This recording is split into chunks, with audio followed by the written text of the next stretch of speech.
Bonjour Patrick Fishman, Bonjour. merci d'être avec nous ce soir. On attend Maxence Layer Oui. pour parler de quoi, à votre avis, Ben, pour parler des nouvelles qu'il y a sur le 3i sur le 3i Atlas? et surtout comment l'intelligence artificielle s'amuse un petit peu avec nous dans cette affaire. D'accord. Donc en attendant Maxence, on va parler de ce 3i Atlas. C'est une comète interstellaire découverte le 1er juillet 2025 et qui doit le 30 octobre passer le plus près du Soleil, je crois. Et puis on sera tranquille, d'après ce que j'ai compris. On n'a plus de peur à avoir. Bah, ouais, enfin, si on écoute tout ce qui est dit, il y a quand même, on essaye quand même de nous faire un peu peur. De nous rassurer. Enfin, je trouve que ça ressemble un petit peu, on en parlera tout à l'heure, à une partie de Colin Maillard. Enfin, j'ai écouté pas mal de vidéos récemment là-dessus. Il y a un peu tous les points de vue qui sont étayés et qui sont souvent étayés avec beaucoup de peur, beaucoup d'espoir aussi pour certains. Euh, voilà, et puis une manipulation, une stratégie quand même dans le récit, dans les récits qui sont faits. D'accord, mais moi j'avais cru comprendre que bon, après être passée près de Mars, Jupiter, elle passait derrière le Soleil et qu'après, elle nous foutrait la paix, quoi. Je veux dire, elle va plus se diriger vers la planète Terre. Bah, ça c'est point d'interrogation par rapport à à tous les points de vue qui sont énoncés. Ça, je pense que Maxence pourra mieux en parler. Il est plus. Moi, je vais être plutôt là pour un peu voir comment le récit se manifeste à travers les vidéos, notamment toutes les vidéos à l'appel qui sont faites avec l'intelligence artificielle. C'est surtout ça, l'axe dans lequel je vais intervenir. Pour ce qui est des choses plus scientifiques, c'est Maxence qui va être.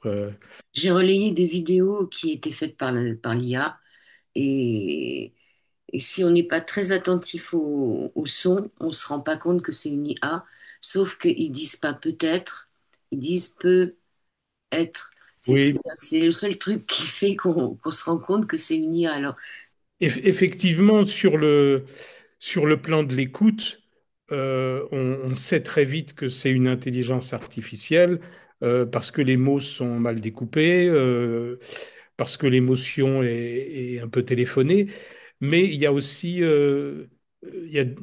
enfin, on voit bien que ça progresse différemment. Il y a des fois, c'est très patent, et puis d'autres fois, il faut être un peu plus attentif parce que les voix sont un peu mieux imitées. Et quand je dis imiter, c'est vraiment le bon terme, parce qu'en fait, l'intelligence artificielle ne va faire que qu'imiter des émotions, ne va faire qu'imiter des intonations. Alors les algorithmes vont essayer de les placer aux bons endroits selon le sens, mais c'est toujours extrêmement pauvre et ça ne peut en aucun cas devenir une véritable voix humaine porteuse à la fois de sens, d'émotion et en même temps on sent bien que ces discours, ces récits là, j'ai écouté plusieurs vidéos. C'est des vidéos qui font en général entre 30 et 35 minutes à peu près. oui, il y en a des plus Or, la longs. plupart des gens sont habitués à quoi? Ils sont habitués à des formes très courtes maintenant. Donc, pour les maintenir à l'écoute pendant une demi-heure, il y a toute une stratégie qui est, par exemple, on va vous dire quelque chose d'important, mais il va falloir d'abord que vous écoutiez les arguments scientifiques, voilà, qu'on vous dise un certain nombre de choses, et à la fin, vous saurez un peu. Donc, il y a déjà une stratégie pour maintenir les gens à l'écoute. Déjà, ça, c'est suspect, parce que ce qui fait que normalement, on accroche dans un récit, eh ben, c'est l'authenticité, c'est c'est l'intelligence, c'est la beauté, enfin, toutes ces choses tout à fait palpables, humaines. Mais là, il va falloir que ce soit une stratégie dans le récit, dans la fabrication du récit. Oui, c'est pas que pour la connaître, c'est pas que pour 3i Atlas, Non. c'est là pour un tas de vidéos qui, depuis quelques mois, c'est des chaînes YouTube qui se créent automatiquement et qui font automatiquement des vidéos avec l'IA. Je vais admettre Maxence qui nous rejoint. Voilà, donc on attend Maxence, c'est ML, Charles Maxence Ah bah, Layet. Ça y est, c'est bon. On a commencé avec Patrick Fishman, Fisherman, Fishman. Fishman. Fishman, et bah, merci de l'avoir invité à nous rejoindre. Qu'est-ce que tu peux nous dire, toi, Maxence, sur cette comète 3i Atlas, à part le fait qu'elle a été découverte, soi-disant, en juillet 2025? Écoute, en tout cas, c'est les informations qui sont communiquées en termes de détection, hein. Mm. Même Avilob, qui fait partie quand même des scientifiques qui sont les plus audacieux dans leur façon d'aborder ce que pourrait être cette comète, puisque Avilob ne cesse depuis qu'il est parti de Harvard et qu'il a rejoint un projet privé qui s'appelle le projet Galileo. Avilob, c'est vraiment une sommité à l'international sur l'astrophysique, hein, qui a piloté pendant plus de 20 ans le service d'astrophysique de l'université d'Harvard aux États-Unis, qui a énormément de parutions, qui a beaucoup de distinctions. Et donc, il y a 3 4 ans maintenant, il a flanqué sa démission son poste à l'université, du moins en tout cas, il a pris l'équivalent d'un congé sabbatique pour rejoindre une initiative privée qui s'appelle le projet Galileo, qui est financé par des philanthropes. Et ce projet privé ne vise rien moins qu'à créer, ou en tout cas à faire émerger, à développer des outils de détection sophistiqués, extrêmement optimisés, et extrêmement performants, des outils de détection d'objets interstellaires ou du AP, d'OVNI, du faux, etc., etc. Donc il est vraiment à la pointe d'une recherche par rapport à la détection des ovnis et en particulier sa méthode, c'est ce qu'on appelle l'ufologie instrumentée, c'est donc de développer des instruments. Lui, ce qui milite, on en a parlé dans Orbs Special Contact, il milite pour des objets, pour des capteurs, des détecteurs qui sont en réseau et qui sont soutenus par l'intelligence artificielle. Et ça permettrait comme ça d'avoir des réseaux de capteurs qui sont en alerte, qui peuvent détecter des objets ultra fugaces et où on a une analyse des données, notamment des données visuelles, faites en continu par de l'IA pour détecter des événements ou des objets qui viennent transiter, qui viennent traverser le ciel à toute allure. Voilà. Donc ça, c'est la démarche d'Avilob à travers le projet Galileo. Et il se trouve que Avilob prend aussi la parole sur la notion de interstellaire, c'est-à-dire le fait que euh, son cadre de pensée, notre système solaire est régulièrement traversé par des objets qui viennent d'ailleurs, c'est-à-dire des objets interstellaires. Et c'est pour ça que la comète 3i Atlas s'appelle 3i, c'est le troisième objet interstellaire. Ça explique vraiment ce nom un peu bizarre qui lui a été donné. Et donc, il y a pas mal Et donc, c'est Avilob un peu le premier qui prend la parole, mais qui prend la parole y compris avec une hypothèse très audacieuse, voire qui dérange, qui serait donc que cet objet pourrait être un vaisseau interstellaire, puisque c'est vraiment les hypothèses et oui, les perspectives que Avilob propose au fil de ses ouvrages, au fil de ses prises de parole en public. Là, surtout depuis un mois et demi, tous les 2 3 jours, il ne cesse d'être interviewé par des médias aux États-Unis où il donne des interviews de 15 20 minutes.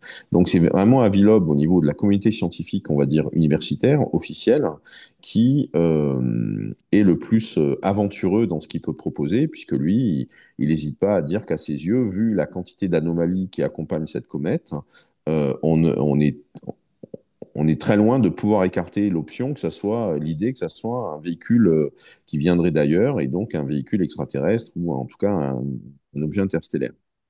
Donc tout ça, parce que Avilob l'a dit et parce qu'Avilob est donc un influenceur dans la communauté UFO et dans la communauté scientifique, ça a créé un peu de buzz.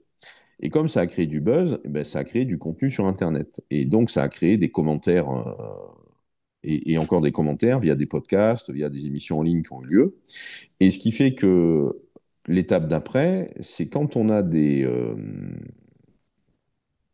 si vous avez du contenu en ligne qui est disponible, y compris des vraies interviews, et qu'en plus vous avez du contenu supplémentaire disponible, c'est-à-dire des podcasts ou des vidéos qui commentent ce qui se déroule, eh ben vous pouvez tout à fait programmer des IA, programmer des outils en ligne et leur donner les consignes de fabriquer du contenu de façon automatique. On appelle ça, c'est de l'IA générative, hein, c'est ChatGPT, et c'est DeepSeek, c'est Gemini, c'est les différentes, les centaines maintenant d'outils d'IA qui sont disponibles, dont les plus connus qui ont des millions d'utilisateurs.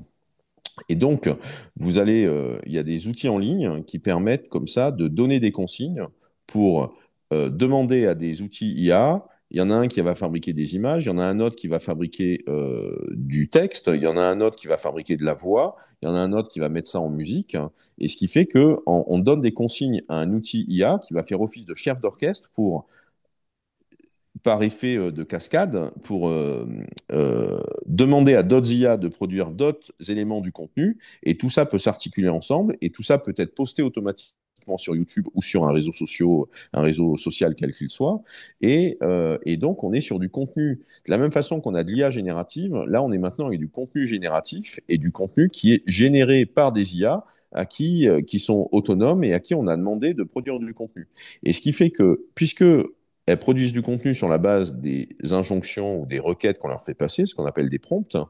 Le prompt, vous pouvez le régler d'une certaine manière. Soit vous pouvez lui dire, tu restes super factuel et tu vas rester très scientifique dans ce que tu dis, soit au contraire, tu vas essayer de vendre du rêve et tu vas faire briller le peu de choses que l'on sait concernant cette comète 3I Atlas. Et ça crée des pastilles de contenu vidéo qui peuvent durer 8 minutes, 12 minutes, 20 minutes, qui arrivent comme ça, qui déferlent sur YouTube tous les 2, 3 jours, voire tous les jours, via des comptes qui sont des comptes anonymes, qui sont des comptes fantômes. On voit personne, si ce n'est des images de synthèse qui composent les contenus vidéo, les séquences vidéo qui sont postées, qui font comme ça des contenus qui s'enchaînent et qui s'empilent les uns sur les autres, et qui et ben là, vont renouer avec un truc qui est connu, hein, c'est le putaclic, c'est le sensationnalisme, en ayant avec des commentaires, avec des phrases qui vendent la mariée plus belle que ce qu'elle n'est, quoi, grosso modo. Et donc, on a cette dérive-là auquel on est en train d'assister, où la comète 3I Atlas fait office, en gros, de cas d'école ou de cas particuliers dans non seulement les contenus générés automatiquement de façon automatique, c'est-à-dire en donnant des consignes à une équipe d'intelligence artificielle qui vont bosser ensemble pour générer un contenu clé en main, mais aussi avec la dérive de raconter de la fake news et donc de faire du deepfake. Et ce qui fait que quand on débarque, on se retrouve à entendre tout et son contraire au sujet notamment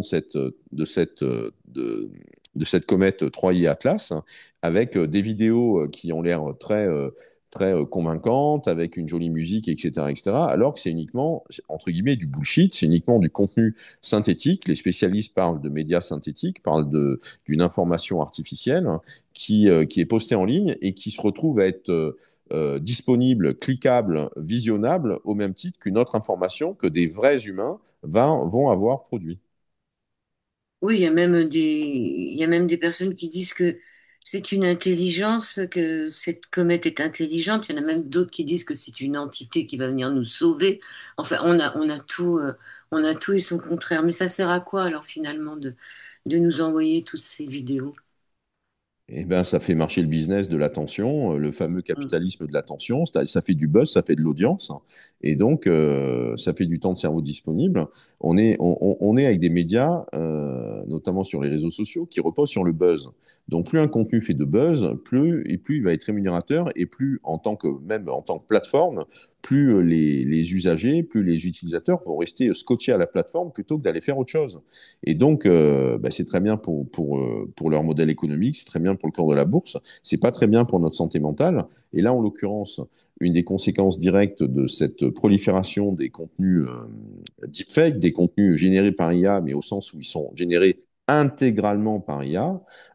Et après, derrière, il y a ce réglage qui peut être soit on va rester très factuel, soit au contraire, on va se permettre on va être délirant et on va se permettre de dire des choses excessive, tout ça va générer du buzz, va créer de l'audience, et ce qui fait qu'après, on va avoir les algorithmes des plateformes qui vont mettre ces contenus-là en avant et qui vont les mettre plus en avant que d'autres contenus. Et Mm. donc, du coup, le faux et le buzz et le putaclic nourrit le faux, le buzz et le putaclic. On est sur un truc où le système est en train où le système est en train de s'emballer, quoi, en quelque sorte. Oui, parce qu'il n'y a pas que sur Troy Atlas, hein, c'est dans tous les domaines il y a des chaînes YouTube qui créent ce genre de problème. Oui, oui, tout à fait. Là, en fait, ce qui a déclenché cette émission ensemble avec toi, Joël, et avec Mm. Patrick, c'est qu'en fait, toi, en tant que productrice de contenu, tu te retrouves à avoir un constat qui est que le contenu fait par des humains se retrouve à être invisibilisé par des contenus produits à la chaîne, par des machines, de façon automatique. Moi, ce que je vois, c'est que ça fait une dizaine d'années maintenant que je suis la tendance de ce qu'on appelle le trafic automatisé, c'est-à-dire sur les technologies Internet, le fait que vous avez du contenu qui est produit, vous avez des informations qui circulent, mais dans quelle proportion ces informations sont produites par des humains et dans quelle proportion ces informations sont produites par des robots, sont produites par des machines. Par exemple, depuis 2010, depuis 2016, depuis même avant, quand vous avez des cours de la bourse qui sont affichés sur une plateforme en ligne ou sur un réseau social, ou quand vous regardez les, euh, les prévisions météo, bon, ben, en gros, c'est un bot qui a généré les images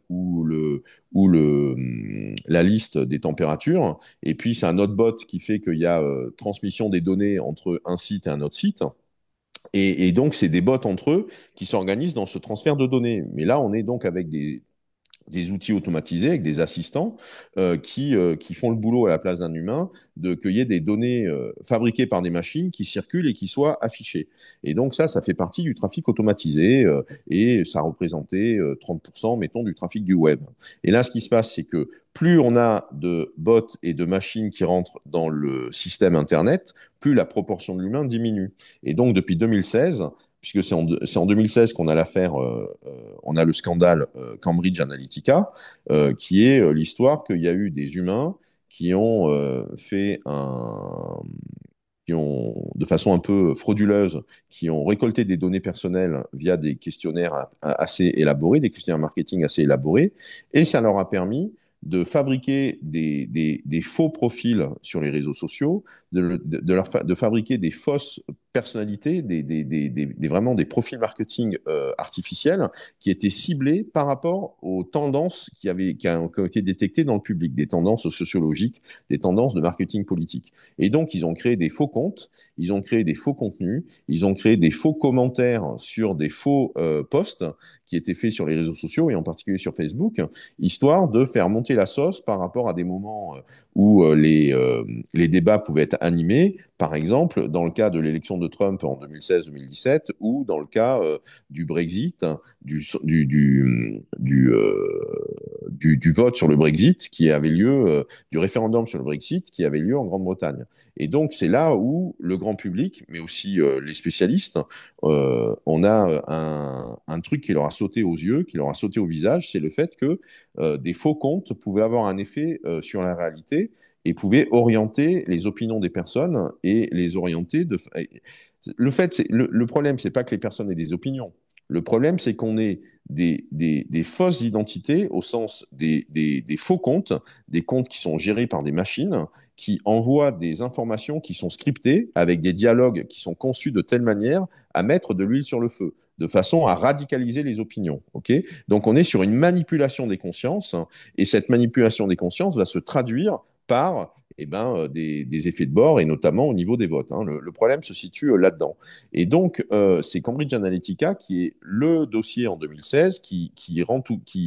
C'est tellement énorme que ça explose.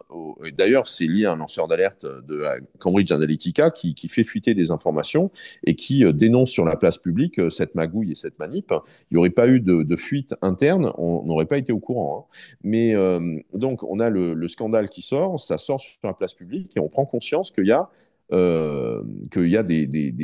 des faux contenus des faux abonnés sur les réseaux sociaux qui manipulent les trucs. En gros, c'est assez similaire à ce qu'on pouvait connaître dans les manifs ou dans des trucs politiques auparavant, avec des casseurs ou des agitateurs qui vont infiltrer des manifestations pour essayer de foutre le feu, enfin pour essayer d'envenimer les choses dans la relation entre les manifestants et les flics. Il y a toujours eu ça, d'avoir des personnes qui sont sous faux drapeau et qui cherchent à envenimer les choses et à susciter du conflit et à susciter du bazar parce que ça va répondre à certains intérêts. Donc là, avec le virtuel, avec le numérique, ça prend une autre échelle et c'est avec les années 2016 qu'on en prend conscience. Et donc, depuis 2016, c'est là où je voulais en venir avec les bad bots et l'augmentation du trafic automatisé, on a en fait la proportion des bots, c'est-à-dire des agents autonomes, des agents artificiels qui produisent du contenu, qui augmente. Et donc, on a un flux de données qui augmente et on a une proportion de données générées de façon automatique qui augmente. Et pour la faire courte, c'est entre 2024 et 2025, pour la première fois, qu'on a plus de 50% du contenu généré par Internet qui a été généré par des bots, qui a été généré par des agents automatiques, qui a été généré par des machines. OK? Et on est à 51,3 de mémoire sur le dernier rapport qui est sorti en 2025 sur l'analyse des trafics et l'analyse de l'origine des trafics et de la nature des trafics des informations qui circulent sur Internet. On est à plus, donc là, en rapport 2024 ou rapport 2025, de mémoire, c'est rapport 2025 qui concerne le trafic Internet de 2024, on est à plus de 51% de contenu produit par des bots. Et donc, on est à 49% de contenu produit par des humains. Et dans le cadre de ces contenus produits par des bots, c'est pour ça que je prenais l'exemple des données météo ou des données liées au cours de la bourse, on va avoir des données entre guillemets fiables ou des données réelles ou des données non bidouillées.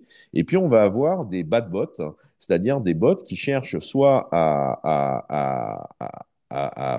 qui sont frauduleux, qui vont chercher à extorquer des données personnelles, qui vont chercher à siphonner des sites web, qui vont chercher à récupérer des numéros de carte bancaire, etc., etc., ou qui font du spam. Enfin voilà. Donc vous voyez, c'est toutes les pratiques du web qui sont condamnables.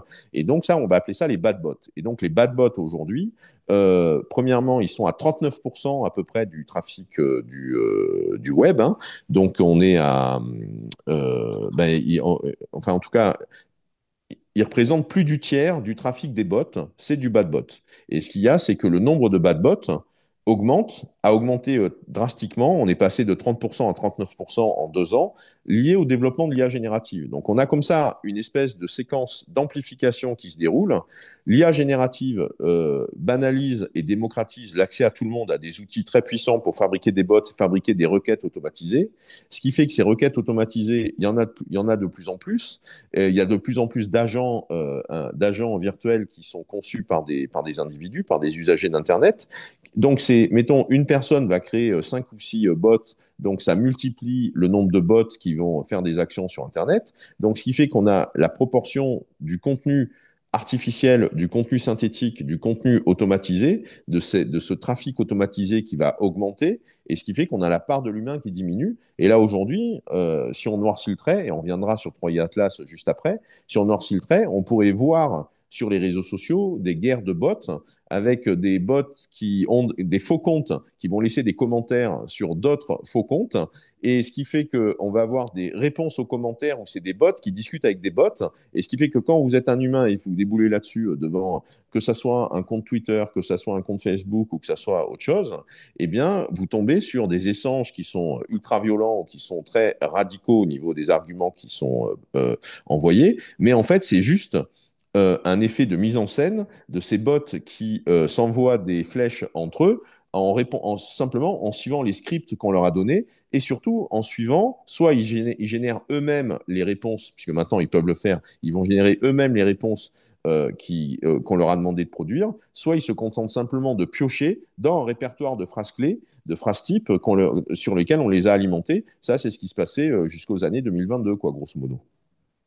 Et comment on peut les découvrir alors? Est-ce qu'on peut savoir si on est, si c'est un bot ou pas, ou un bad bot? Enfin, Moi, je vais intervenir un peu sur le oui. un peu sensible, reprendre le phénomène qui est le plus grave là-dedans, c'est vraiment la manipulation des consciences par les machines. C'est pas, c'est c'est plus que ben, il y a quelqu'un derrière qui. Non, non, c'est des machines carrément, c'est le système qui est en train de prendre le pouvoir. Et donc, cette manipulation, elle nécessite une véritable éducation à la vigilance. C'est-à-dire, quand on regarde quelque chose, à quoi est-ce qu'on doit faire attention? Moi, je travaille là-dessus en ce moment. C'est-à-dire, image de synthèse, musique de synthèse, voix de synthèse, comme j'en parlais tout à l'heure, juste avant que Maxence arrive, la, le repérage, est-ce qu'on tient 5 minutes, 10 minutes, 15 minutes ou une demi-heure sur un contenu? Et ça, les machines elles-mêmes vont le repérer et vous donner des contenus qui vont aller dans le sens de ce que vous voulez entendre. C'est ça aussi la grosse manipulation, aller dans le sens de ce qu'on veut entendre. Euh, Là aussi, le gros danger, c'est qu'il n'y a aucune congruence. Vous avez des contenus avec un discours pseudo-scientifique.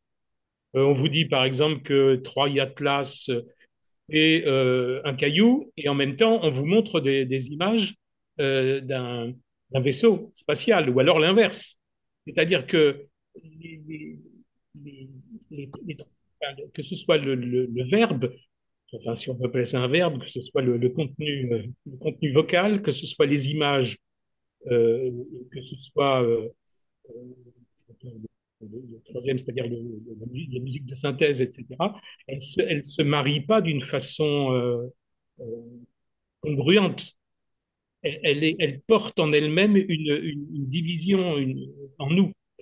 Euh, et alors, ça joue cette stratégie, parce qu'il y a une stratégie là-dedans, Maxence en parlait, c'est-à-dire qu'on va donner à ces machines une orientation, une thématique sur quoi elles vont focaliser leur intérêt. Donc, si, ça va être sur la peur de l'inconnu, la peur de l'invasion, la peur qu'on nous mente, la peur qu'on nous tienne à l'écart, euh, la peur de savoir, hein, la peur de la science, la peur de la non-science. C'est tout ça, ça devient ça crée de grosses divisions en nous, et puis en même temps l'espoir, hein, l'espoir qu'on soit sauvé, l'espoir de découvrir autre chose, etc. Donc on est brinque-ballé, on est un peu comme dans un espèce vous savez, comme dans les foires où on est sur des hauts et des bas. Et je crois qu'il faut vraiment qu'il y ait tout un courant qui se développe de savoir quels sont les critères pour qu'on continue de regarder un contenu. Là, moi, j'en ai regardé pas mal pour voir comment ça se passait, mais il vous repère. Il repère ceux que vous écoutez longtemps, il repère ceux que vous aimez, et il va vous donner du contenu qui va dans le sens de ce que vous voulez entendre. C'est-à-dire, si vous avez envie d'avoir peur, il va vous foutre la trouille. Si vous avez envie que ce soit des gentils extraterrestres qui arrivent, etc., ils vont vous le donner également. Voilà, le gros danger, c'est finalement de participer soi-même à la manipulation en étant inconscient de, des critères humains, des critères normaux, j'allais dire, d'écoute. Et même sur le plan vocal, moi, je suis extrêmement sensible à ça en tant que conteur, la façon dont les voix imitent les sentiments, les émotions. C'est extrêmement mal fait parce que c'est toujours une imitation et qui est jamais en adéquation avec le propos. Est-ce qu'on va se laisser, euh, même si on est gourmand, un phénomène comme celui-là, il est vraiment très intéressant, il se passe quelque chose. Mais même si on est gourmand, comment et où on va chercher l'information? C'est ça qui me semble le plus important. Oui, puis Et ce qui m'a fait rire, là, c'est pas des robots, c'est des gens comme vous, comme moi qui parlent et qui sont persuadés que ce vaisseau, ça va être le sauveur, quoi. C'est-à-dire que c'est ce qui va sauver la planète. Alors là, ça m'a fait vraiment rire parce que il y a de tout dans cette comète. Carrément mythologique, j'en ai écouté une ce matin. Ouais. Il met en scène un enfant qui est un grand scientifique euh, qui en remet à tous les scientifiques et puis qui découvre que en fait, eh ben, c'est le CERN qui a ouvert un espace-temps et qu'il y a quelque chose qui arrive. Mais c'est 35 minutes, c'est un mythe. C'est un mythe. Il n'y a aucune indication, aucune source. On peut aller vérifier nulle part quoi que ce soit. Donc si on rentre là-dedans, par contre, vous avez d'autres Mm. vidéos qui sont beaucoup plus scientifiques, où là, on vous parle sans arrêt des mélanges gazeux qui sont normalement ou pas dans un tel phénomène. Mais je crois vraiment, le fond du problème, c'est que, mais c'est comme, moi je sais qu'en ce moment, je suis dérangé au téléphone sans arrêt par des appels EDF ou autres qui vous vendent des trucs et c'est pas des vraies personnes. Oui, oui, ça c'est vrai, ça. Est-ce que vous êtes quelqu'un? Et puis si ça continue, je dis, je discute pas avec des machines et je raccroche. Ouais, Est-ce qu'on va être capable collectivement ouais. de, et notamment, est-ce que les gens qui s'y connaissent, qui connaissent vraiment, qui connaissent les problèmes, vont être capables de créer des contenus visibles qui ne soient pas occultés par l'avalanche de tous ces contenus qui déferlent. Là, comme j'en ai regardé beaucoup pour l'émission, dans la journée, il m'en est arrivé, mais je ne sais pas, 30 ou 40 différentes. Patrick a pourri son compte YouTube là. Il y a aussi maintenant des contenus de vidéos soi-disant spirituelles, Mm. Il parle de ça. des discours qui pourraient être intéressants avec des contenus, etc. Mais vous avez des images, c'est carrément des extraterrestres avec des gueules d'Hollywood qui sont derrière. Enfin, tout ça est. Et moi, je discute avec des amis qui ont été extrêmement méfiants pendant le Covid, etc. Et là, ils marchent à fond. C'est-à-dire qu'il va falloir qu'on s'éduque très vite et qu'on éduque le collectif très vite à se méfier de ça. Oui, parce que les gens se C'est un posent peu des le. questions, hein, Maxence. Les gens se posent des questions. On était ce week-end enfin, un congrès, un mini-congrès, là.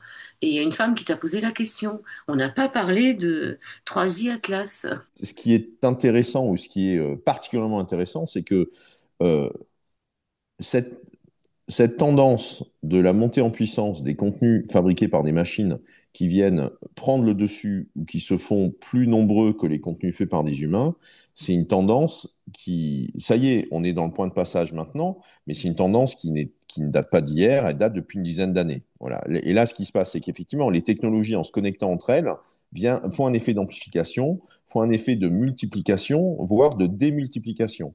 Et donc, c'est un peu le propos de ce soir, c'est que en fait, 3i Atlas devient un cas d'école qui nous sert, qui nous met sous les yeux ou sous notre nez cette dérive-là qui existait déjà auparavant, mais qui n'avait jamais atteint ce stade-là. Et c'est 3i Atlas, en tant que sujet médiatique, en tant que sujet d'intérêt, de préoccupation, qui se retrouve du coup à cristalliser la mise en œuvre de cette tendance ou la mise en œuvre de cette dérive dans la façon dont des contenus automatisés, on va parler de médias synthétiques, hein, de données synthétiques, qu'on soit d'accord ou pas avec le terme, c'est l'expression qui est employée notamment par l'UNESCO, par des institutions internationales.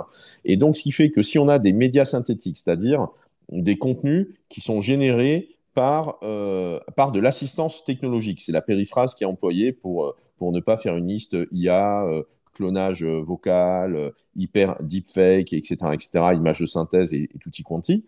Donc, on a des données synthétiques, on a des médias synthétiques, des contenus en ligne qui sont donc artificiels, qui sont faits par comme on parlait auparavant, il y a 20 ou 30 ans d'images de synthèse. Et donc, ça veut dire qu'on est en train de fabriquer une réalité synthétique. C'est ça.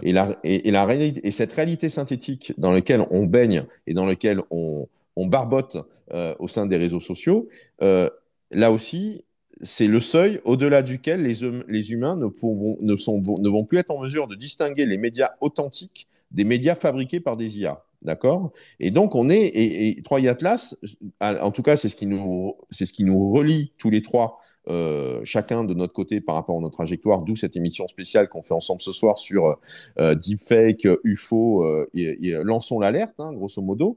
C'est que 3i Atlas se retrouve à cristalliser cette tendance et du coup, ça nous aide à monter en conscience là-dessus et donc ça nous aide à nous alerter, ça nous aide à dénoncer les dérives et ça nous aide aussi à trouver des réponses ou des solutions. Moi, je rejoins complètement ce qu'a pu dire Patrick, hein, en termes de réponse ou de vigilance et donc d'apprentissage accru ou aguerri, mais je vais être plus radical dans ma pensée, c'est que là, on est dans une situation on est dans une situation, c'est-à-dire ce qu'on a sous les yeux et ce que la tendance va continuer à mettre sous nos yeux avant qu'on corrige le tir. On est dans une situation et la tendance dans un truc où c'est perdu pour l'instant, pour les 2, 3 ans qui viennent, et parce que on va être encore, si vous voulez, la fascination de l'innovation IA va continuer à prendre le dessus sur le fait de réguler l'IA. Et c'est pour ça que pour les 2, 3 ans qui viennent, ça va être encore pire et ça va être de pire en pire et ça va être de plus en plus. Et donc, ce qui fait que cette réalité synthétique, cette réalité artificielle qui est en train de se constituer sous nos yeux, où on ne sait plus ce qui est vrai, ce qui est faux, on ne sait plus ce qui est fait par des humains ou pas des humains. Oui, bien sûr, Patrick a pointé le fait qu'on pouvait détecter quand c'était de l'IA parce qu'elle était maladroite. Mais elle est maladroite aujourd'hui, elle ne sera pas maladroite après-demain, hein. Donc là, on a il y a des, même si à chaque fois c'est des cas très rares, on a en termes de nombre de fois où ça survient, il se trouve que ça survient quand même. Et donc, on a des personnes qui reçoivent des coups de fil avec les voix effrayées de quelqu'un de leur famille qui leur dit fais-moi passer de l'argent vite, j'en ai besoin et tout ça. Tout sonne vrai, tout sonne juste. On appelle ça le clonage vocal, du voice fake en termes de technique. Et les personnes, elles envoient 2 000 $ et c'est une arnaque. OK. Hum, Donc, il faut comprendre, il faut admettre, il faut assumer que tout ce qui est dans notre environnement aujourd'hui, à partir du moment où c'est digital, peut être faux. Oui. Ça peut être faussé, ça peut être falsifié. Et donc, à partir du moment où on accepte ce risque-là, l'accepter au sens qu'on l'assume, hein, qu'on le regarde en face, on n'est pas dans le déni par rapport à ça. À partir du moment où on est dans cette prise de conscience, cette hyper-conscience, que à partir du moment où on est dans du digital, nous n'avons aujourd'hui plus aucune garantie que ça soit vrai ou exact ce que nous avons sous nos yeux, et bien automatiquement, on n'est plus en train de gober les informations de façon aveugle. On va les consulter, on va les regarder, mais on se méfie parce qu'on n'est pas certain que ce soit vrai. Et donc, ça veut dire que derrière, on va trouver des réponses, on va trouver des solutions pour justement, non pas simplement vérifier l'information, mais continuer à fonctionner sans l'information digitale. Moi, en tout cas, c'est ce que je pressens comme tendance, c'est que plus ce qui est numérique, ce qui est web, ce qui est digital va être mensonger, déceptif, leurré, faussé, travesti, falsifié, usurpé, plus ça va nous donner envie de revenir à du réel et à revenir à de l'humain. Ça va nous faire sortir des écrans. Et ça, c'est plutôt une bonne nouvelle. Et on le sent, puisque autant maintenant la prise de conscience par rapport aux dérives des écrans et par rapport aux problèmes de santé que pose, y compris problèmes de santé mentale, hein, de dépression, etc., etc., et de troubles psychiques, que pose l'abus de l'utilisation des écrans, fait que, on a des gamins de 17 ans, on a des gamins de 20 ans qui, d'eux-mêmes, nous disent moi, les écrans, je passe moins de temps dessus parce que j'ai pris conscience que, un, je passais trop de temps dessus, et deuxio, franchement, j'ai autre chose à faire de ma vie, quoi. D'accord? Donc, on a autant des gamins qui sont effectivement 15, 20, 30% qui sont pris dedans et qui sont et qui demandent du coup qu'on appelle ça addiction, qu'on appelle ça dépendance aux écrans, qu'on appelle ça accompagnement psychologique, qui vont demander des stages de déconnexion et de reconnexion à la nature, de déconnexion des écrans et de reconnexion à la nature, ou des stages de compteurs ou des stages d'arts martiaux pour retrouver le contact avec le corps. Enfin, il y a plein de choses comme ça qui sont en train d'émerger. On le voit très bien depuis 2 ans, hein, 3 ans. Et en même temps, on a une nouvelle génération d'êtres humains hyper conscients qui refusent de rentrer dans cette dérive et qui refusent de mettre le doigt dans l'engrenage. Et donc, le plus vite on prend conscience que la réalité liquide, la réalité de synthèse, la réalité artificielle que génère cet écosystème d'éléments d'intelligence artificielle autour de nous fausse. On ne peut plus rien croire de ce qui va provenir vers nous, qui vient du web. Et comme l'a dit très bien Patrick, ça veut dire que les coups de fil qu'on reçoit, ils peuvent être faux, les textos qu'on reçoit, ils peuvent être faux, etc., etc. Donc, du coup, ça nous force à évoluer, ça nous force à grandir, ça nous force à reprendre le pouvoir sur cette avalanche d'informations et de stimulation qui cherchent à nous posséder, qui cherchent à nous aliéner. Et on n'a pas d'autre choix que d'être en évolution ou en mutation accélérée pour faire face à ce défi que pose cette espèce d'exacerbation de la puissance du numérique, ce que moi, comme Patrick l'a pu le dire à un certain moment, que j'appelle aussi de mon côté le chiffre et la machine. Le chiffre, c'est la simulation, la machine, c'est la puissance. Et donc, vous pouvez créer un bot, mais le bot peut créer plusieurs bots, et donc vous avez comme ça des centaines de milliers de bots qui peuvent être créés en un temps record, plus rapidement que le fait de mettre 100 humains à côté sur les claviers d'un ordinateur pour générer des bots. Vous voyez, on a une espèce comme ça de fuite en avant en termes de vitesse qu'amène et qui nous ouvre des vitesses et qui nous ouvre des puissances qui ne sont pas la puissance de l'humain, c'est la puissance de la machine. Mais avec en plus le chiffre qui lui le chiffre va se plaire à nous laisser croire que le chiffre est capable de représenter la réalité. Ce qui est erroné en épistémologie, en philosophie des sciences, le chiffre nous aide à penser la réalité, mais le chiffre nous apporte une vision réduite de la réalité. La réalité est plus grande que le chiffre. La carte n'est pas le territoire. La simulation est toujours plus faible que le réel. C'est ce que nous montrent, par exemple, les simulations sur le climat. On a à chaque fois des modèles virtuels, des modèles de simulation qui font ce qu'ils peuvent, qui font du mieux possible dans leur façon d'anticiper les évolutions du climat ou d'anticiper la météo, mais sauf que ben, le modèle est toujours moins fiable et toujours en train de courir après la réalité qui, lui, la surpasse très largement. Et donc, après, on fait corps avec ces évidences philosophiques, qu'on fait corps avec ces réalités fondamentales. En fait, quelque part, on devient assez serein parce que, ben oui, il n'y a pas de raison que je succombe aux illusions ou aux, aux fantasmes ou en tout cas à l'espèce d'univers. C'est vraiment la matrice, quoi, à l'univers rêvé que t'amène le numérique. Sauf que cet univers rêvé, ça n'est pas le réel. Et donc, on est dans quelque chose d'illusoire ou de factice, surtout qui nous trompe nous-mêmes. Et à partir du moment où ça nous trompe nous-mêmes, ça veut dire que ça nous empêche d'être nous-mêmes. Et donc, ça nous prive d'une liberté fondamentale. C'est ce que Patrick soulignait aussi dans son propos tout à l'heure. Et il y a une chose aussi que j'ai remarqué dans toutes ces différentes voies qui nous sont proposées. Il y en a une, il y a une question, c'est est-ce que ce phénomène pourrait être naturel? Eh bien, il est tout de suite jeté parce que les machines rejettent tout de suite cette chose-là. Bah oui, Ça peut pas c'est un être risque. naturel. Oui, c'est un risque pour eux, bien sûr. Mm. Parce que la surnature, eh ben, elle s'exprime aussi dans la nature. Et ça, ça ne rentre pas dans le système. Ça, c'est assez étonnant. Donc, toutes les voies sont des voies euh, qui, qui, euh, qui gratifient enfin, la technicité. Euh, Oui. voilà. C'est ça, ouais, qui valide l'attirail technologique et qui valide la fascination envers la puissance de la science et de la machine, quoi. Bien sûr, parce que si on s'interroge, on va nommer toutes les possibilités. Et celle-là, elle est systématiquement battue en brèche. Mm.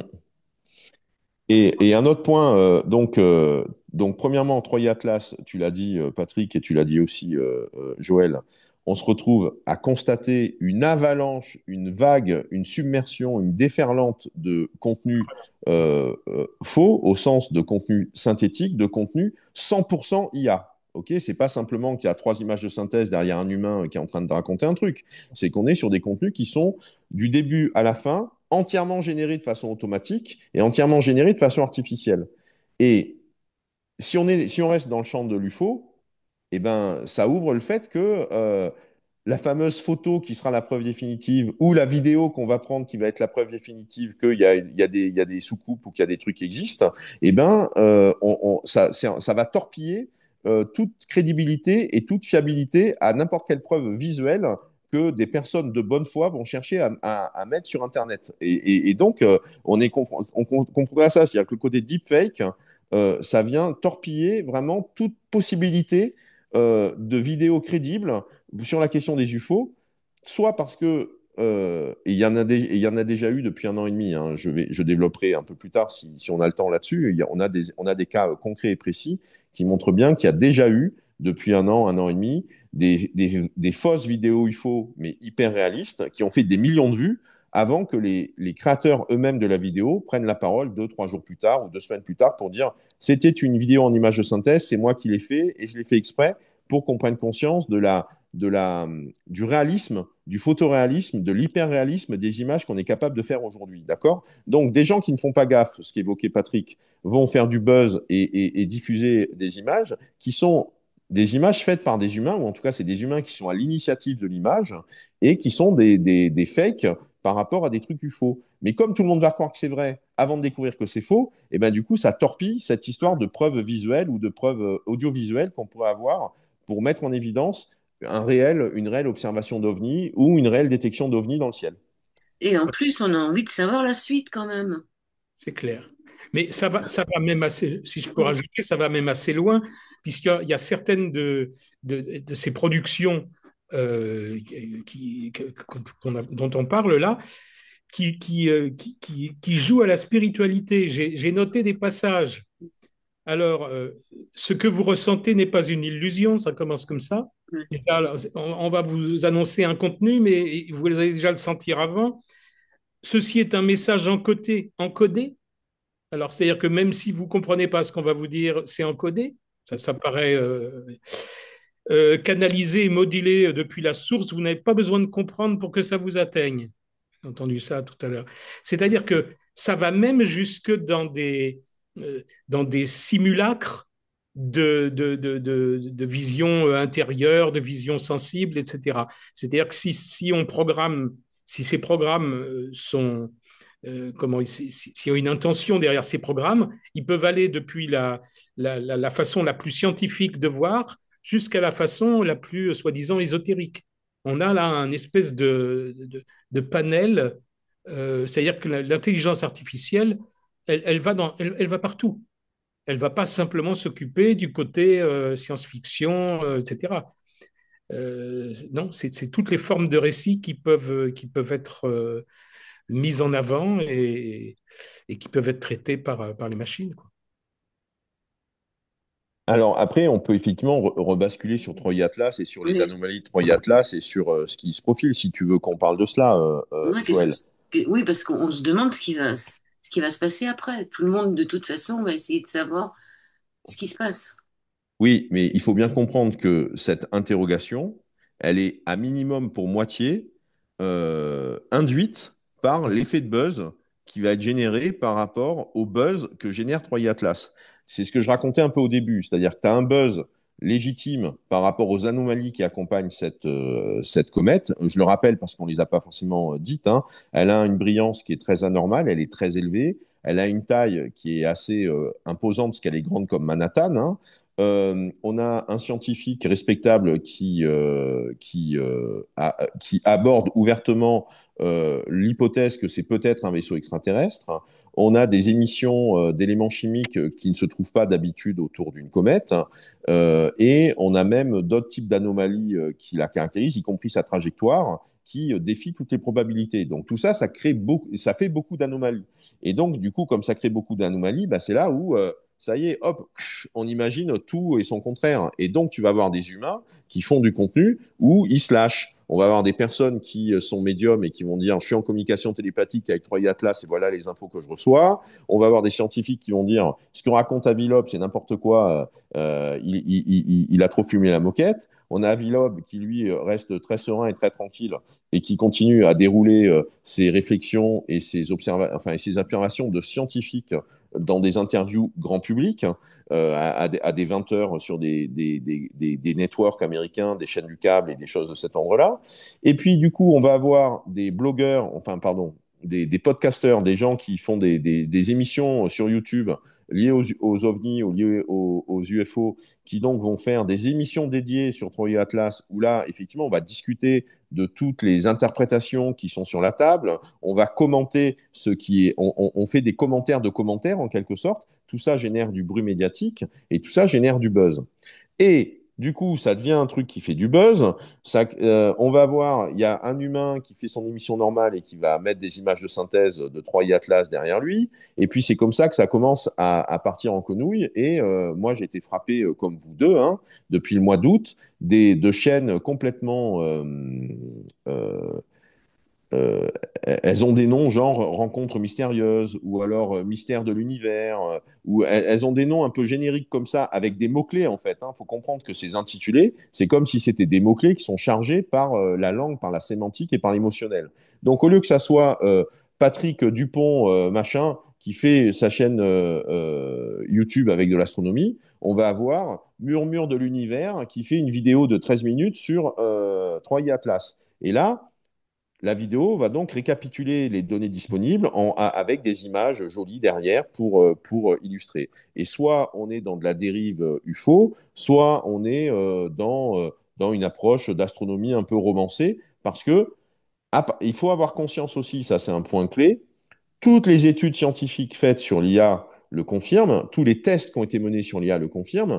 Euh, le contenu que génère une IA, une IA générative, le texte que va générer une IA générative, la synthèse que va fournir une IA générative, il y a des erreurs à l'intérieur.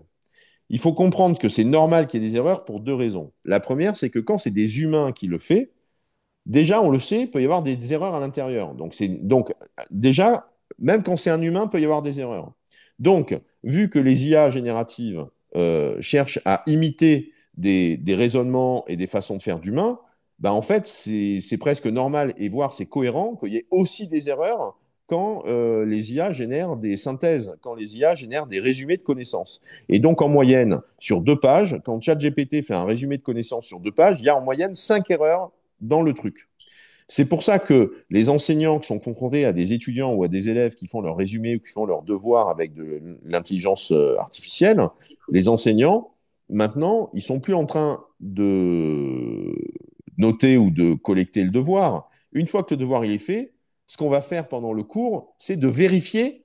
On demande à chaque élève de vérifier les infos qui sont présentes dans sa note de devoir. Et on va vérifier, il vérifie les infos et c'est l'élève lui-même qui détecte qu'il y a des erreurs en faisant les vérifications. On ne leur apprend pas à faire la synthèse, on leur apprend à vérifier la synthèse qu'un assistant, un assistant virtuel, va avoir fait pour eux. D'accord? C'est cette étape-là. Donc, tout d'abord, l'erreur fondamentale ou la croyance illusoire que parce que c'est de l'IA, c'est plus fiable que de l'humain, ça, c'est une erreur et c'est faux.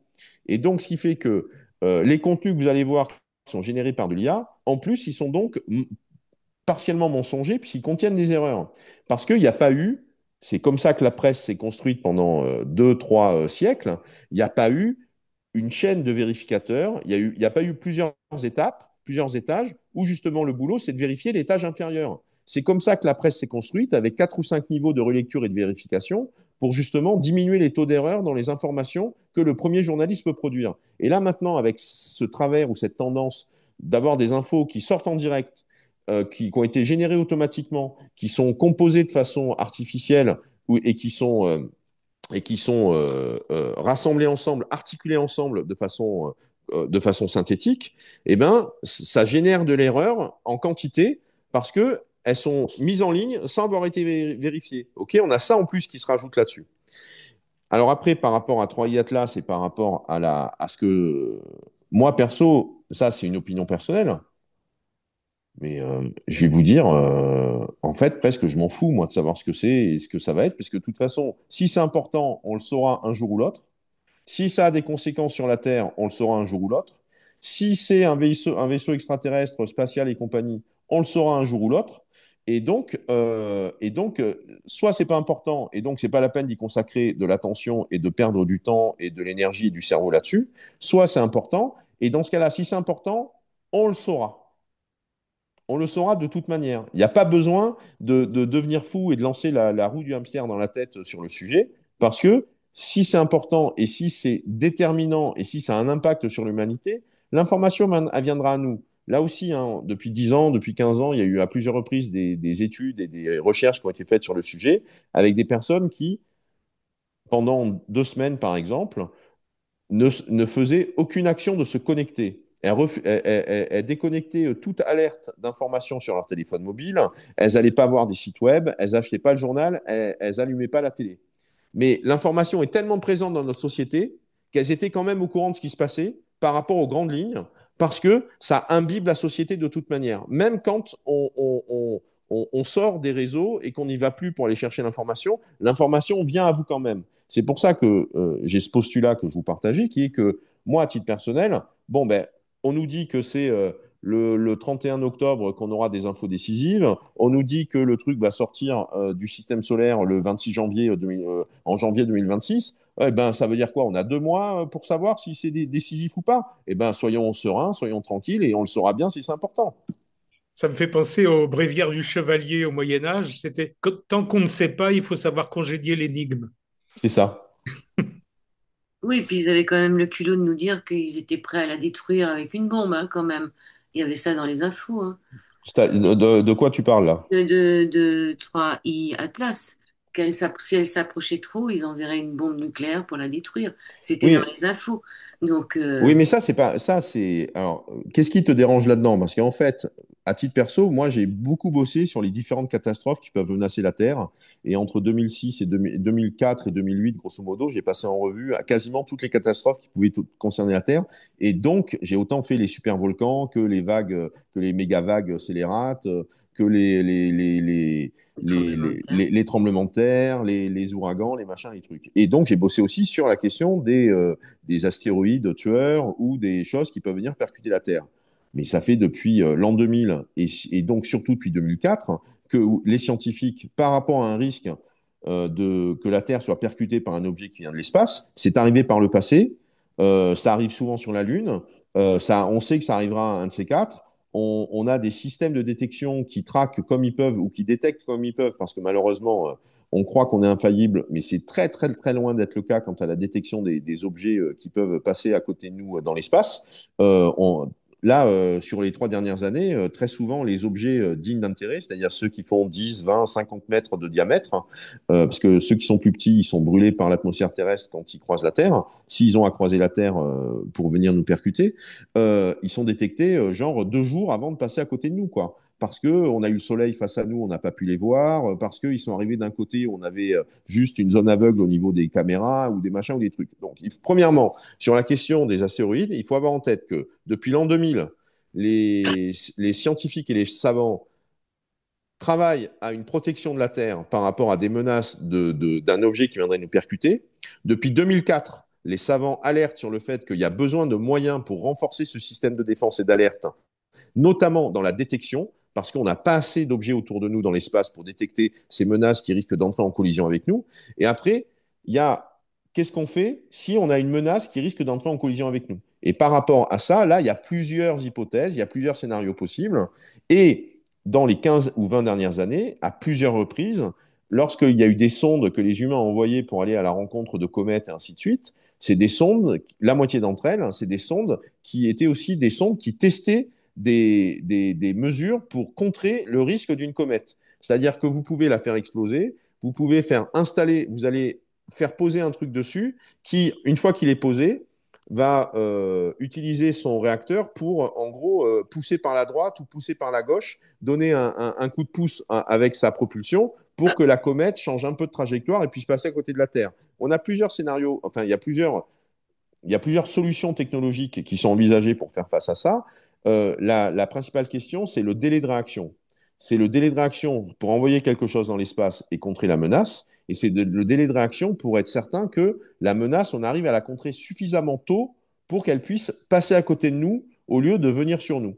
Et donc ça, c'est tout à fait officiel, c'est tout à fait sérieux et c'est même tout à fait responsable ou légitime en termes de préoccupation. Et là, effectivement, sur Troy Atlas, c'est une info qui est sortie il y a 2, 3 jours. Ça a créé évidemment du buzz sur Internet et en particulier sur des médias UFO qui sont un peu comme des tabloïds qui vont chercher comme ça à faire du sensationnalisme et à faire du putaclic. On a effectivement le réseau d'alerte par rapport à des menaces spatiales qui pourraient qui pourraient menacer la Terre, qui a été activé par rapport à Troy et Atlas, mais il a été activé parce que comme on sait que Troy et Atlas, on le voit très bien passer et on va le voir un peu repasser. Et donc, il y a en tout cas, c'est les explications qui sont données sur les sites les plus scientifiques. Hein.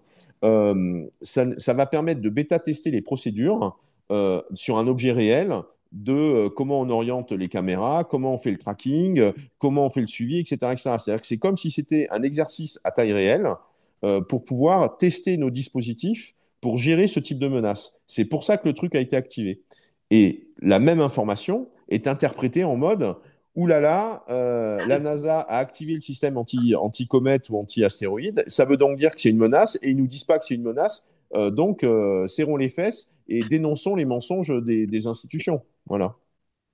Ok.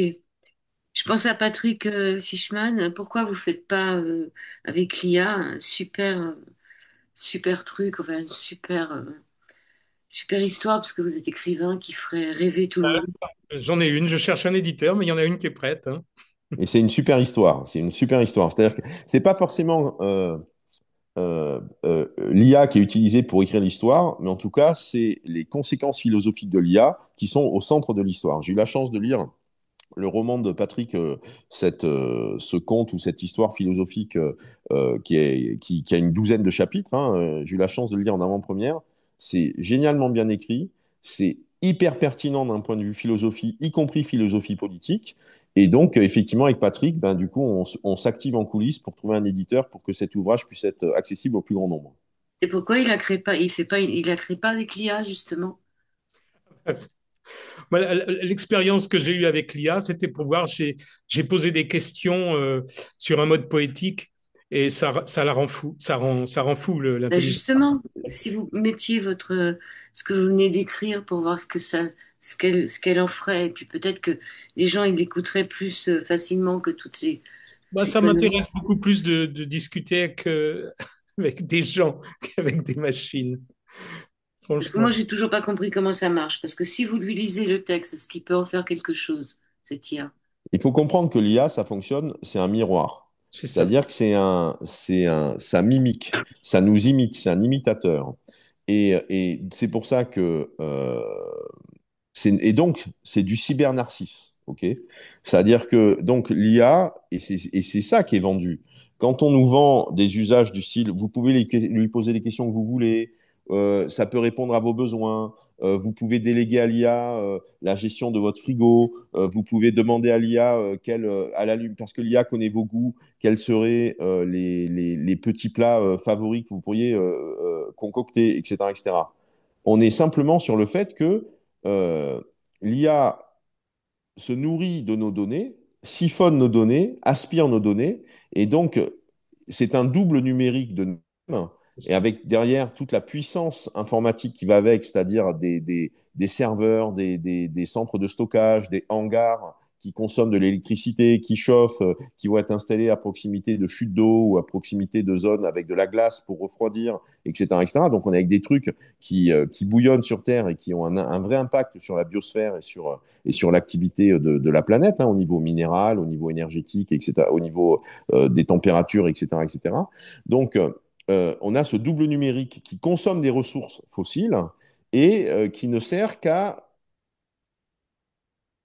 on lui pose des questions comme si c'était le miroir dans Blanche-Neige. Ok, c'est uniquement un miroir magique à qui on pose des questions et qui nous donne des réponses. Et ce qu'il y a, c'est que par facilité d'esprit, par naïveté, par commodité, parce qu'on a de l'inconscient, parce qu'on a des mythes, parce qu'on a des choses comme ça, on va projeter sur l'IA qu'elle est infaillible. C'est vraiment la relation qui est assez connue hein, en philosophie, dans la relation entre l'humain et la machine, ou l'humain et le robot, ou l'humain et le golem. C'est que il y a on va toujours, l'humain va chercher va chercher à obtenir hein, le pouvoir divin de créer la vie. Et comme il n'est pas divin, il crée une parodie de la vie. D'accord? Et cette parodie de la vie, parce qu'elle n'est pas la vie, elle échappe à son contrôle à un moment ou à un autre. C'est ce que les grands mythes nous enseignent. Mais là-dessus, je renvoie la balle à Patrick. Oui, mais d'ailleurs, la plupart des auteurs de science-fiction, ils ont fait des IA qui deviennent folles, qui ont un ego surdimensionné, qui est nourri de tout cet effet miroir dont tu parles, mais qui est c'est pas le miroir de l'intériorité, c'est autre chose encore. Ouais. Bon, qu'est-ce qu'on peut dire de plus? Alors, on va attendre qu'elle revienne après en janvier pour voir si elle change de trajectoire, s'ils peuvent leur envoyer des petites boules pour voir comment elle réagit, c'est ça? Ouais, faut se dire que derrière la mousse, les informations vont se décanter et que les vraies informations, et c'est ça, moi, c'est ça que j'adore avec l'histoire, en fait. C'est que l'histoire nous montre qu'est-ce qui traverse les fluctuations de ce qu'on peut imaginer ou de ce qu'on peut présumer. Et après, bien sûr, ça n'empêche pas de faire des vérifications parce qu'on se rend compte que l'histoire elle-même est toujours incomplète par rapport à la véritable histoire. Donc, on est comme ça dans un jeu sans fin. Mais franchement, on a d'autres urgences que ça. On a le droit de rester serein aussi, plutôt que d'être dans l'emballement. Et puis, il faut prendre conscience que la surenchère l'espèce de d'outre de paroles outrancières qu'il peut y avoir sur Troy Atlas et la manière dont vraiment c'est emphatique et ça gonfle vraiment comme la grenouille qui se fait plus grosse que le bœuf, etc., etc. C'est une dérive qui est générée par nos outils. Et c'est une dérive qui est générée par le besoin d'attention, par le besoin de buzz, parce qu'on est sur des médias qui reposent sur l'audience. Et donc, du coup, ça crée une dérive, ça crée une tendance qui est d'abuser de tous les moyens pour fabriquer de l'audience. À l'époque de Berlusconi, ça mettait des nanas très dévêtues aux 20 heures à la télévision. Maintenant, eh ben, dans un contexte UFO ou dans un contexte de romantisme cosmique ou de réalisme fantastique, on se retrouve à faire prendre des vessies pour des lanternes en mettant en avant des choses qui sont, oui, ce sont des hypothèses, mais c'est très très loin d'être des certitudes. Et donc, c'est normal d'envisager les hypothèses. Et moi, personnellement, j'aime beaucoup la pensée d'Avilob et je le trouve très sain dans sa manière justement de raisonner en science ouverte. Mais en revanche, je vais être sans pitié envers les marchands de rêves qui ne nous vendent du rêve que pour mieux exploiter notre attention et aspirer notre énergie psychique. Et ça, c'est pas bien, ça, c'est pas normal. Oui, et clair. puis faire de l'argent, parce que finalement, ils font du buzz, donc il y a de la pub, etc. Et ça leur rapporte de Exactement. l'argent. Ils se font du buzz Voilà. sur notre dos et en nous vendant de la poudre aux yeux. Alors, Patrick Fishman, c'est quoi le titre de votre livre? Est-ce qu'il y a déjà Et là, possibilité? ça s'appelle Les larmes du robot. Les larmes du robot. Ah, c'est un beau titre, ça. À venir sur tous vos écrans et dans vos mains en 2026. On espère. Quelque chose à rajouter, Patrice? Non, merci. Je trouve que c'est voilà, on a quand même bien survolé le problème et puis je crois que ce type d'émission est vraiment importante, c'est-à-dire voilà que les gens soient pas aspirés, qu'ils soient un peu plus vigilants.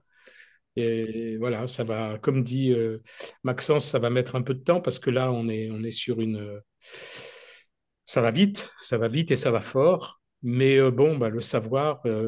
Et puis, il y a des effets encourageants. Il y a des effets encourageants, comme on parlait tout à l'heure des jeunes. Moi, j'ai vu des jeunes qui reprennent des vieux portables pour pas être sur Internet. Ils ont 25 ans. C'est plutôt rassurant, quoi. Ouais. Je sais pas, mais moi, quand je prends le train ou le bus ou tout ça, je vois pas beaucoup de têtes qui sont levées, moi. Ils sont tous sur leur portable. J'espère que ça va changer. Maxence, à toi le mot de la fin, s'il te plaît. Bah, écoute, en tout cas, merci beaucoup, Joël, d'avoir poussé à ce qu'on fasse cette émission ensemble. Ouais. J'ai été ravi en tout cas, que Patrick se joigne à nous lorsque j'ai découvert ou j'ai appris que la façon dont Patrick lui-même se retrouvait à avoir enquêté sur 3i Atlas et d'avoir fait l'expérience des différentes formes de récits et comment ces récits pouvaient être manipulés. Lui-même en avait fait l'expérience directe, donc on n'était pas en train d'halluciner, toi et moi, Joël, lorsqu'on avait cette sensation-là.